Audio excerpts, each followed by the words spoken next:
지난 시간에 그리스도인은 예수님의 제자라고 했습니다. 그리고 예수님의 제자는 사명자라고 했습니다. 예수님은 인류의 모든 생명들을 한 명도 잃어버리지 않고 구원하시기 위해서 친히 가장 낮은 자리인 사람으로 오셔서 모든 고난을 짊어지시고 결국 주님만 질 수 있는 십자가 사명을 이루셨습니다. 그래서 이제 모든 인류가 예수를 믿으면 구원받을 수 있는 길이 열렸고 그 구원받기로 작정된 인류의 수많은 사람들 가운데 여러분 한 분 한 분을 구원받게 하셨습니다. 그리고 하나님은 이제 구원받은 우리를 통해서 내 입을 열어 나를 구원하는 예수님을 전할 때 인류 가운데 또 한 사람인 다른 사람들도 구원하시기 위해서 이제 그리스도인이 되게 하신 나에게 여러분 한 분 한 분에게 복음을 전하는 선교적 삶으로서의 사명을 주셨다고 지난 시간에 말씀을 드렸습니다. 베드로는 예수님의 수제자입니다. 그래서 성경에 기록된 베드로의 모든 신앙의 모습을 보면 사명자로서 또 예수 제자로 살아가는 우리 그리스도인들의 앞으로의 신앙의 모습도 이러하겠구나. 베드로를 이렇게 다루셨던 주님이시기 때문에 그 주님도 나를 베드로처럼 이렇게 앞으로 이끌어 가시겠구나 우리가 추측할 수가 있다는 것입니다. 그래서 베드로의 배에 자신의 배에 낯선 청년이 타겠다고 했을 때 선뜻 내어줄 이유가 전혀 없지만 그러나 예수님을 베드로가 자신의 배에 태워준 이유는 그 전에 그 예수님이 베드로의 장모의 뜨거운 열병을 고쳐주신 그 능력을 보았기 때문입니다. 그 치유의 권세를 보면서 베드로의 마음속에 처음부터 그 권세에 압도당하는 그러한 놀라운 일이 있었기 때문이라고 말씀을 드렸습니다. 그리고 물고기가 모이지 않는 시간과 장소에 그물을 던지라는 그 청년 예수의 옳지 않은 말에도 불구하고 베드로는 거침없이 순종할 수 있었던 이유는 그 청년이, 그 예수님이 자신의 배 위에서 회중들을 향하여 하나님의 말씀을 설교할 때에 베드로도 듣게 되었다는 겁니다. 그러므로 믿음이 공급됨으로 말미암아 참 따를 수 없는 말씀임에도 베드로는 내가 밤새도록 수고하였지만 말씀에 의지하여 그물을 던지겠다는 기가 막힌 절대 순종의 자세가 나왔다는 것을 말씀을 드렸습니다. 그 결과로 배가 가라앉을 만큼 많은 물고기가 잡힌 것을 보고 베드로는 기뻐하는 것이 아니라 예수님 나는 죄인입니다. 나를 떠나십시오라고 강력하게 요청했지만은 오히려 예수님은 자신을 따라와라. 내가 너를 사람 낚는 어부가 되게 해 주시겠다라고 끌어당기셨습니다. 베드로는 예수님을 물리치려고 하셨고 예수님은 그를 자신의 품으로 끌어당기신 것입니다. 그러므로 베드로는 오히려 이제 자신의 지나왔던 모든 삶을 내려놓고 예수님을 따랐던 것입니다. 결국 말씀과 치유입니다. 다시 말해서 하나님의 은혜가 내 앞에 내 안에 먼저 일하셔야 하는 겁니다. 주님의 은혜를 받아야 사명자로서 제자된 모든 그리스도인들은 절대 순종을 할 수 있고 그 순종으로 말미암아 나를 통해서 하나님 나라의 삶과 그 기적과 능력과 권세가 우리 삶의 바운더리에 퍼져나가게 되는 것입니다. 그렇기 때문에 고난 중에도 또 낙심 중에도 신자가 늘 해야 할 일은 이거밖에 없습니다. 은혜를 받는 그 자리에 머무는 것입니다. 은혜의 자리를 찾는 것입니다. 그리고 고난 중에도 믿음을 계속 공급받는 것입니다. 왜? 그 힘으로 지금의 삶의 문제를 돌파하고 극복할 수가 있기 때문인 거죠. 이 제자도의 은혜가 날마다 이번 한 주간에도 우리에게 임하게 되기를 축복합니다. 오늘은 베드로 사탄이 되다. 이런 기가 막힌 제목으로 제자의 사명 두 번째 시간을 가지겠습니다. 여러분은 살아가시면서 실수를 많이 하십니까? 어떤 사람들은 실수가 적을 수도 있고 또 어떤 사람들은 유달리 실수가 많을 수도 있겠죠. 실수를 하지 않는 사람은 없습니다. 베드로는 실수가 많은 사람입니다. 수제자답게 다른 제자들에게 덕이 되는 경우보다는 저렇게 살면 안 되는데 라는 반면 교사로서의 구실을 수제자로서 베드로가 많이 했음을 성경을 통해서 알 수가 있죠. 어느 날 예수님은 빌립보 가이사랴에서 제자들에게 예수님 자신에 대한 소문이 어떠한지 물으셨습니다.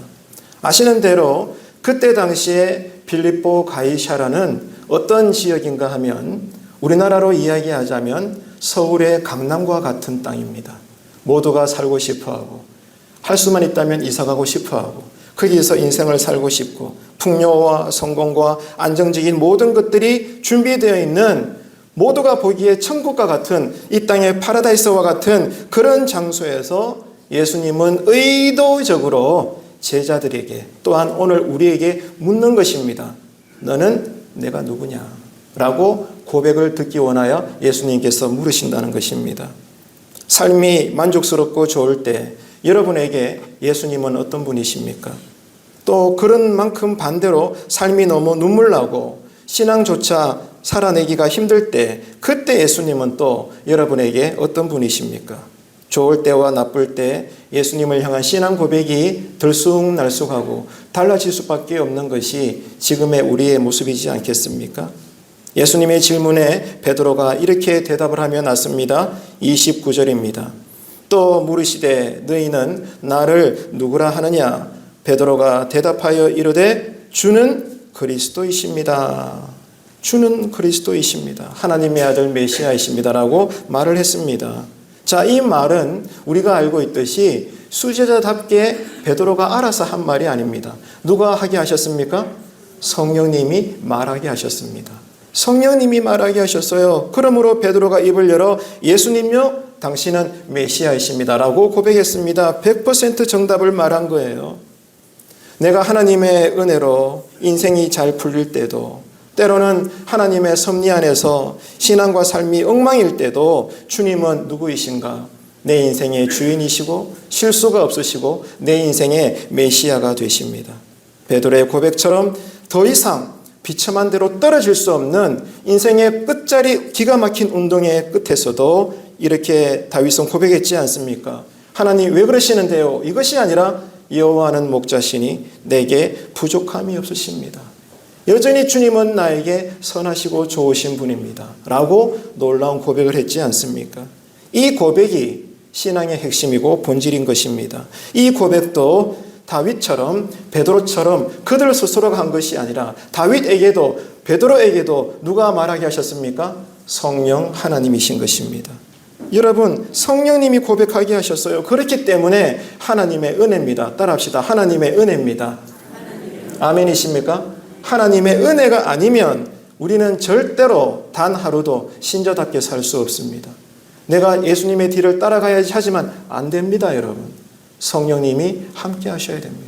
하나님이 은혜 주셔야 내가 복 있는 사람이 되어서 죄인의 길에도 악한 자의 길에도 오만한 자의 자리에도 앉지 않게 되는 것입니다. 그 자리를 피하게 되는 거예요. 그렇게 함으로 내가 복 받는 것이 아니라 은혜를 받아 복 있는 사람이 되어야 신자답게 교회답게 살 수 있다. 그렇기 때문에 인생의 희노애락 가운데 특별히 힘들 때마다 더더욱 우리가 해야 할 일은 나를 힘들게 하는 문제를 묵상하지 말고 힘을 다해서 예배당을 찾는 것입니다. 함께 예배 드리는 것입니다. 그냥 은혜의 식탁에서 떨어지는 그 빵 한 조각의 은혜라도 내가 받아 먹어야 이 은혜의 힘으로 지금의 어려운 문제를 믿음으로 선으로 악을 이겨낼 수가 있는 것입니다.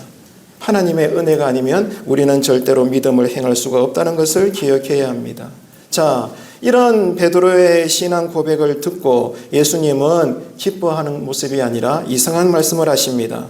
이 사실을 사람들에게 절대로 알리지 말아라. 절대로 알리지 말라고 비밀에 붙이라고 말씀하시고 난 다음에 그러나 또 다른 말씀은 태워놓고 제자들에게 말합니다. 내가 이제 고난을 받을 거야. 그리고 나는 죽을 거야. 그리고 너희들을 떠날 거란다. 예수님이 메시아이시고 그리스도이시고 하나님이시며 하나님의 아들이심을 성령님께서 베드로의 입을 통하여 모든 제자들이 들을 수 있도록 우렁차게 고백하게 하시고 난 다음에 첫째는 나의 이 정체를 알리지 말아라.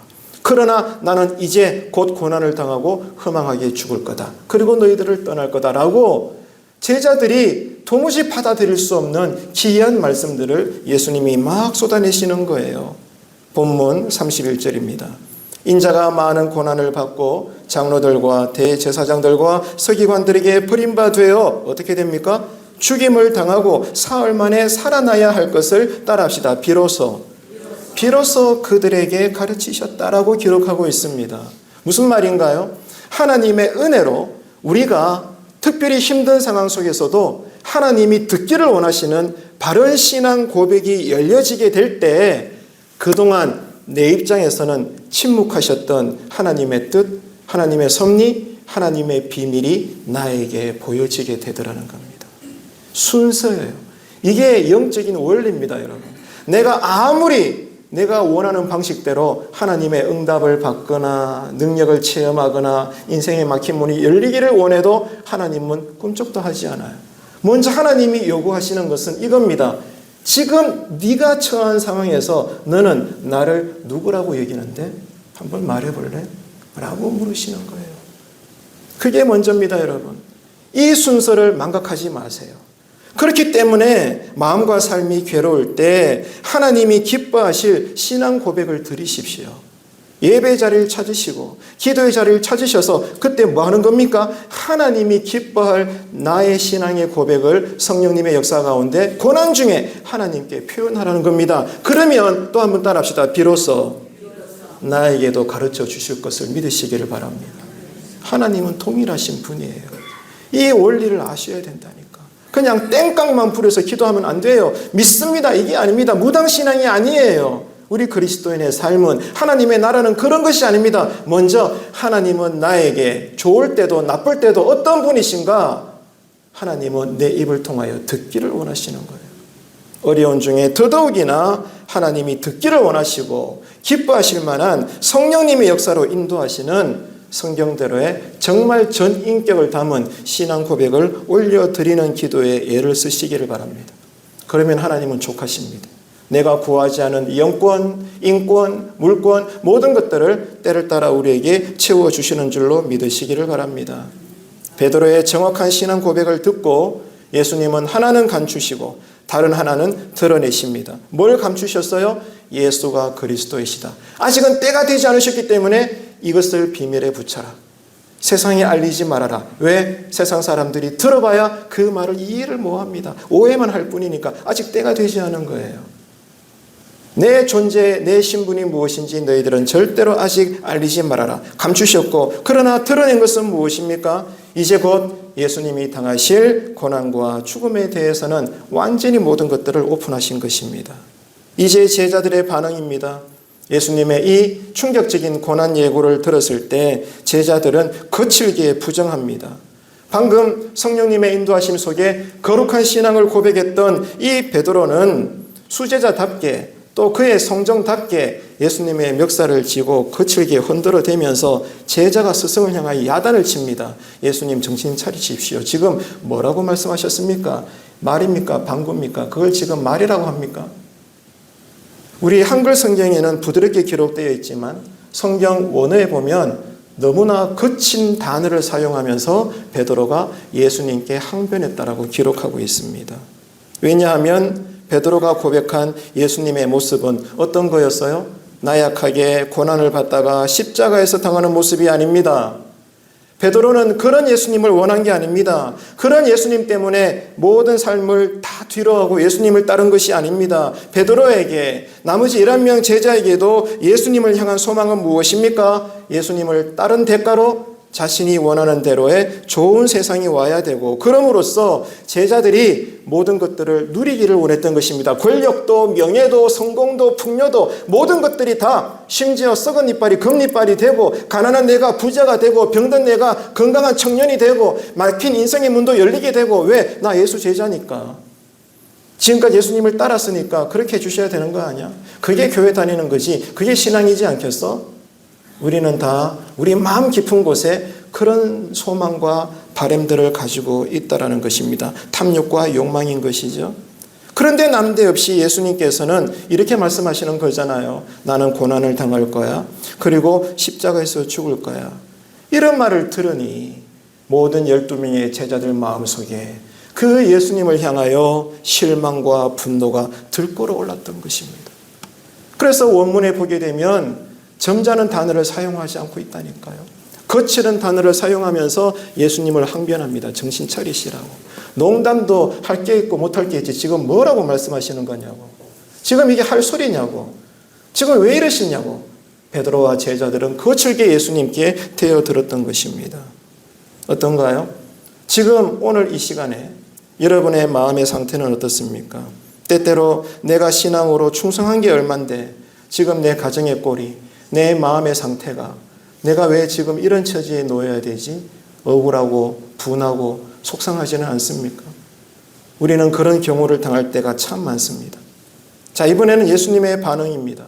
성경 원문에 보면 예수님의 고난 예고를 베드로가 들었을 때에 거친 언어를 사용하면서 성경에도 거친 원문의 단어가 기록될 만큼 강력하게 항변하고 부정했었는데 그때 사용했던 거친 단어를 이제는 예수님도 똑같이 그 단어를 사용하시면서 베드로에게 야단을 치고 꾸짖습니다.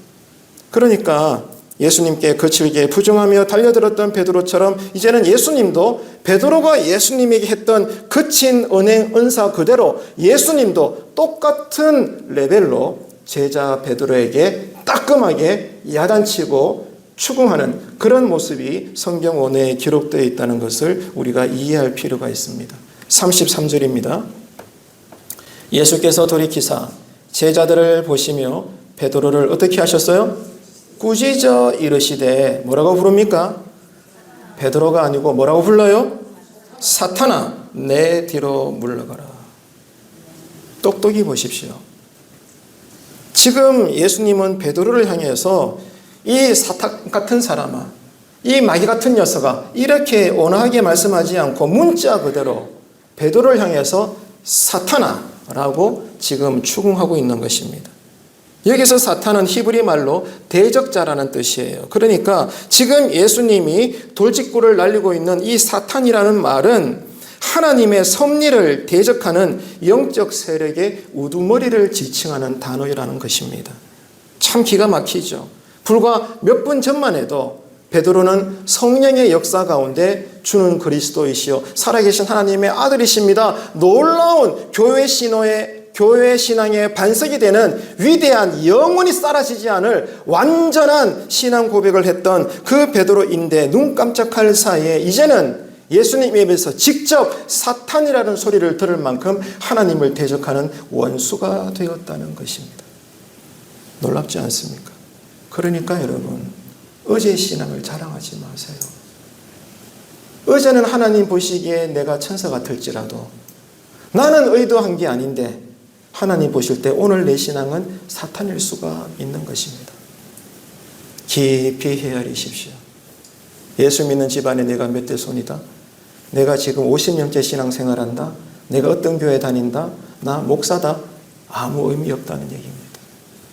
내가 보는 것이 중요한 것이 아니라 주변의 성도님들이 나를 칭찬하는 것이 중요한 것이 아니라 한번 따라할까요? 주님 보시기에 지금 나는 의인인지 사탄인지 기도하십시오. 하나님은 이방 왕 앞에서 아브라함을 자신의 선지자라고 칭찬했습니다. 사탄 앞에 욥을 나의 의인이라고 자랑하셨습니다. 오늘 우리 각자의 신앙을 보시면서 하나님은 세상을 향하여 천사들을 향하여 사탄을 향하여 우리를 뭐라고 소개할까요? 오늘 말씀을 진지하게 여러분 들으셔야 하는 것입니다. 정말 기가 막히지 않습니까? 좀 전까지만 해도 비록 자기가 말한 것은 아니지만 성령님이 말하게 하심으로 예수님이 듣기를 원하시는 100%의 정답을 말함으로 예수님의 칭찬이 있었고 네 신앙 고백 위에 내가 교회를 세우리라. 할렐루야. 그런 자가 되었지만 단 몇 분 사이에 사탄이 되고 말았습니다. 우리는 그런 존재라는 거예요. 예수님의 제자로서 성공과 권력이라는 탕력도 가졌겠지만 그러나 베드로 같은 경우는 스승 되신 예수님을 인간적으로 너무 사랑했습니다. 그래서 제자로서 이 스승이신 예수님이 고난을 받는다고 죽으신다고 안 되지 내가 사랑하는 예수님인데 내가 사랑하는 스승님인데 내가 고난을 받아도 뭐한데 주님이 고난을 당하신다고? 그래서는 안 되지. 베드로는 진심으로 예수님을 위해서 안 된다라고 부정한 것입니다. 예수님이 걸어가야 될 사명을 부정한 거예요. 진짜 사탄이기 때문에 그런 게 아니라 인간으로서의 스승 예수님을 볼 때 고난당하신다는 게 너무 기가 막혀가지고 그러면 안 되잖아요. 누구보다 행복하셔야 될 당신인데 고난이 웬 말입니까? 안 됩니다. 안 됩니다. 내가 막을 겁니다. 라고 말했던 것입니다. 얼마나 인간적으로는 아름다운 모습입니까? 근데 결정적인 건 뭐예요?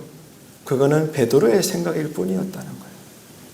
베드로의 생각이지 하나님 아버지의 섭리는 아니었다는 겁니다. 이 사실을 평생 기억하십시오. 여러분 뜻이 중요하지 않아요. 여러분을 통하여 일하시려는 하나님의 뜻이 중요합니다. 그 사실을 기억하십시오. 베드로의 생각이지 하나님의 섭리가 아니었습니다. 결국 주님을 사랑하는 내 방식대로의 신앙은 오히려 하나님의 일을 생각하지 않고 하나님을 대적하는 사탄의 노리개가 될 뿐이라는 것을 오늘 본문은 우리에게 제자의 사명을 감당해야 될 우리에게 귀한 교훈을 들려주고 있습니다. 33절 그 다음을 보십시오. 네가 하나님의 일을 생각하지 아니하고 도리어 어떤 일을? 사람의 일을 생각하는구나. 제자로서 스승을 아끼는 마음에 안 됩니다라고 한 것은 하나님의 일이 아니라 어떤 일이었다고요? 사람의 일이었다는 거예요. 세상의 윤리와 도덕을 초월하는 거잖아요. 베드로의 말이 뭐가 나쁩니까? 당연히 제자로서 스승을 사랑하는 마음인데, 그런데 충격적인 것은 하나님이 그를 보고 사탄이라고 말합니다. 오늘 이 자리에 모두는 교회를 사랑합니다. 사랑하는 교회이기 때문에 평생의 내 신앙의 고민입니다. 그런데 그 동기와 그 중심과 기준과 과정이 하나님의 뜻은 맞습니까? 여러분의 뜻은 아닌가요? 교회를 위하는 마음과 일이 오늘 본문의 언급대로 사람의 일입니까? 정녕 여러분은 하나님의 일을 하는 것입니까? 우리는 깊이 헤아려 봐야 됩니다. 늘 말씀을 드렸잖아요. 오늘 예배 드리고 났습니다. 예를 들어서 우리 교회 부를 때는 기획한 대로 준비한 대로 예배가 잘 드려져서 담임 목사도 만족하고 부교육자들도 기쁘고 장로님들 칭찬해 주시고 권사님들 조화하시고 성도님들 특별히 오늘 같은 예배는 예를 들면 목사님 너무 좋았어요. 모두가 다 자화자찬해 그럴 법해. 하지만 행여나 하나님은 오늘 우리의 예배를 안 받으실 수도 있는 거예요. 이거를 깊이 생각하세요. 오늘 책 읽어보니까 그런 저자의 간증이 기록되어 있더라고요. 그분이 회사에서 출장을 갔어요. 주일인데 평생에 등록한 자기의 몸담은 교회를 빠지지 않는데 회사 출장 때문에 어쩔 수 없이 타 지역에 가서 다른 교회에서 주일 오전에 예배를 드리는데 예배가 너무 산만해. 예배 진행도 중간에 자꾸 끊어지고 뭐 기계적인 오리도 생기고 애들 떠들어대고 너무 산만해가지고 집중이 안 되는 거라 설교 시간에 사람들 왔다 갔다 하고 막 그런 교회 있을 수 있잖아요. 그럴 수 있잖아요. 충분히 속으로 생각했대요. 뭐 예배가 이런가? 이 교회는 왜 그래? 진심으로 비록 타교회지만 1시간 예배 잘 드리려고 믿음 좋은 그 사람이 다른 교회지만 가서 예배에 집중하려고 했는데 예배가 안 되는 기라. 억지로 예배를 마치고 호텔로 돌아와서 거실에 앉아가지고 푸념을 잠시 했대요. 아이고 오늘 예배 참 익하고 있는데 하나님의 음성이 들리는 거예요. 얘야 너는 오늘 드린 예배가 엉망이라고 생각하니? 나는 오늘 예배를 받았는데 나는 그 교회 예배를 나는 오늘 기쁘게 받았는데 너는 왜 아니라고 말하니? 이해가 되시나요? 우리가 판단할 게 아닙니다. 예배의 성공은 하나님이 받으셔야 되는 거예요. 베드로는 예수님을 위해서 안 된다라고 했어요. 근데 그것은 사람의 일이라. 하나님의 일을 해야 되는데 사람의 일을 한 그 착하디 착한 베드로를 향하여 예수님은 사탄 같은 녀석이 아니라 사탄아. 충격적인 말입니다. 깊이 헤아리십시오. 뭐가 진짜 신앙인가? 뭐가 교회를 정말 우리가 원하는 것인가? 위하는 것인가? 깊이 생각하시고 부디 여러분에게 권면드립니다. 하나님의 뜻을 깨달으려고 엎드리시기를 축복합니다. 어려울수록 하나님이 듣기 원하시는 찬양과 경배를 드리시기를 축원합니다. 말하지 않아도 하나님은 다 알아요. 내 아픔, 내 눈물, 내 억울함, 내 마음의 쓴뿌리 상처 하나님 다 아십니다. 그렇기 때문에 하나님이 듣기 원하시는 것은 내가 그런 상황 중에서도 하나님은 나에게 여전히 좋으신 분이에요. 하나님은 실수하지 않아요. 하나님은 내 이름을 아시오니 주님 위로하여 주시고 새 믿음을 주시옵소서. 이 기도로 가정을 회복하고 교회를 회복하는 우리의 신앙의 자리가 되기를 축복합니다. 지금 여러분의 교회 사랑과 성도 사랑은 정녕 하나님의 일입니까? 사람의 일입니까? 깊이 분별하시길 바랍니다. 우리는 여기서 이사야의 말씀이 떠오릅니다. 스크린 보십시오. 이사야 55장 8절과 9절입니다. 이는 내 생각이 너희의 생각과 다르며 내 길은 너희의 길과 다름이니라. 여호와의 말씀이니라. 이는 하늘이 땅보다 높음같이 내 길은 너희의 길보다 높으며 내 생각은 너희의 생각보다 높음이니라. 우리는 하나님의 뜻을 알 수 없다는 겁니다. 누구보다 평생의 성령 충만해도 하나님을 온전히 우리는 알 수 없습니다. 그 상태로 살다가 하나님 앞에 서는 거예요. 여러분, 은혜의 자리를 찾으시고 늘 엎드리시기를 축복합니다. 하나님의 뜻을 찾으시는 마음으로 모든 교회를 섬기시기를 바랍니다. 예수님의 사도로서 베드로가 갈 길은 성공이나 풍요나 영광의 레드카펫이 아닙니다. 고난의 가시밭길이었습니다. 그 길은 베드로가 절대로 원하는 길이 아니었습니다. 오직 하나 베드로를 부르신 아버지 하나님이 인도하시는 길입니다. 이게 그리스도인들의 삶이에요. 내가 원하는 대로 교회를 만드는 게 아니라니까요, 여러분. 하나님의 뜻을 찾아야 돼요. 뜻을 좋을 때도 안 좋을 때도 잘 나갈 때도 힘들 때도 하나님의 뜻이 무엇입니까? 우리가 어떻게 해야 됩니까? 엎드려야 되는 거예요. 수요예배 때 말씀을 드린 것처럼 시글락에 도착한 다윗의 사람들이 그의 사랑하는 가족들이 다 아말렉 사람들에게 잡혀갔을 때 다윗은 하나님께 엎드렸습니다. 당장 했던 것은 하나님 우리가 저 사람들을 쫓아가서 칠까요? 어떻게 할까요? 먼저 묻고 하나님의 응답을 듣고 즉시 행했다는 것입니다. 먼저 묻고 따라합시다. 먼저 묻고 응답을 듣고 즉시 행하자. 아멘이십니까? 이게 바른 신앙이에요. 하지만 우리는 먼저 묻지 않잖아요. 솔직히 내 소견대로 하자. 내 소견대로 교회를 위하고 말을 하고 행동하고 주장하고 그렇지 않습니까? 다 똑같아요. 저도 여러분도 다. 그러면 안 된다는 거예요. 먼저 물어야 돼. 우리가 볼 때는 당연히 해야 돼. 그러나 하나님께 여쭤봐야 돼. 올라가야 됩니까? 멈춰야 됩니까? 하나님의 예스든 노든 응답을 듣고 우리가 해야 되는 거예요. 바쁜 연말 연시일수록 더욱더 우리는 이 신앙의 원리를 따라가야 되는 것입니다. 절대로 베드로가 앞으로 걸어갈 길은 자신이 원하는 길이 아니었습니다. 오직 베드로를 부르신 아버지 하나님의 인도하심이었습니다. 절대 주권이죠. 오늘부터 성탄을 기다리는 대림절이 시작됩니다. 예수님은 사명 따라 죽으시려고 이 땅에 사람으로 오셨습니다. 그리스도인은 그 예수님 안에서 살아가는 사람입니다. 그래서 예수님이 어디를 가시든지 우리는 따라가는 사람입니다. 그 말은 베드로도 오늘날 우리도 마찬가지라는 거예요. 시시때때로 내 마음, 자존심, 삶의 유익, 내 계획 이런 것들을 날마다 죽이는 순교를 통해서 내가 죽음으로 하늘에 썩는 미랄이 되어 내 주변에 누군가가 회복되고 살아나는 거예요. 하지만 우리는 내가 먼저 위로받아가지고 내가 살고 내가 잘되고 내가 회복되고 난 다음에 내가 누군가를 섬기리라. 아닙니다. 성경 어디에도 그렇게 말씀하신 적이 없어요. 오히려 반대로 하나님은 일하시는 거예요. 네가 하늘의 미랄로 썩어 죽어라. 그러면 네가 원하는 대로 내 교회를 내가 일으키겠다. 여러분 따를 수 있습니까? 동의하시겠습니까? 믿음으로 아멘 하실 수 있습니까, 여러분? 제 목회 철학이 아닙니다. 성경을 통해 하나님의 원리가 지금 드러나고 있는 거예요. 절대로 베드로가 원하는 길이 아닙니다, 지금. 그러나 하나님은 베드로를 부르셨고 원하지 않는 길로 베드로를 끝까지 인도하시고야만은 하나님의 절대 주권, 그 완전하심을 깊이 묵상하시고 고난 중에서도 힘든 가운데도 그 하나님을 인정해 드리는 예배와 기도가 회복되기를 축원합니다.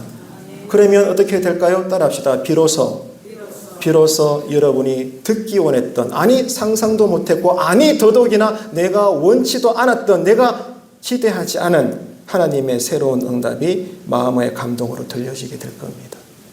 그 다음에 우리가 할 것은 순종하는 거죠. 그러면 역사는 일어나게 되는 것입니다. 다른 거 없어요. 하나님의 은혜입니다.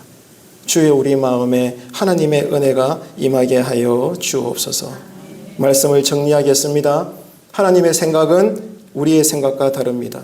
우리 딴에는 진심으로 하나님을 위하고 교회를 위하고 성도를 위해서 내가 말하고 먼저 수고하고 열정적으로 행했던 것들이 오히려 하나님을 대적하는 원수가 될 수 있다는 이 절대절명의 분명한 사실을 여러분 대림절 첫 주일날 설교 시간에 들으시고 절대로 잊지 마시기를 축원합니다. 청년 사울을 보세요. 이단자가 아닙니다. 그때 청년 사울 입장에서는 100% 구약의 하나님, 율법의 하나님, 이스라엘의 하나님을 사랑하는 마음으로 그때의 이단자로 여겨졌던 무명의 그리스도인들을 잡아 죽이는 일에 누구보다 헌신했던, 정말로 자기 딴에는 하나님을 사랑한 사람이었습니다. 이 사실을 여러분 아셔야 돼요. 나쁜 사람이 아닙니다. 청년 사울이 정말 하나님을 위하고 교회를 위하고 이스라엘의 신앙을 위해서, 누구나 다 그때는 오해했지만은 진리를 몰라서 그랬지만 이단자로 알았기 때문에 스데반을 죽인 거라고요. 그래서 당연히 내가 좋은 일 한 줄로 알고 자랑스러운 헌신된 마음을 가지고 또 다른 이단자를 잡으려고 하나님을 위해서 다메섹 길가를 걸어가는데, 부활하신 주님이 강력한 빛 가운데 음성으로 말씀하시잖아요. 사울아 사울아, 네가 왜 스데반을 죽였냐, 나의 종 스데반을 죽였냐가 아니라 네가 왜 나를 핍박하느냐.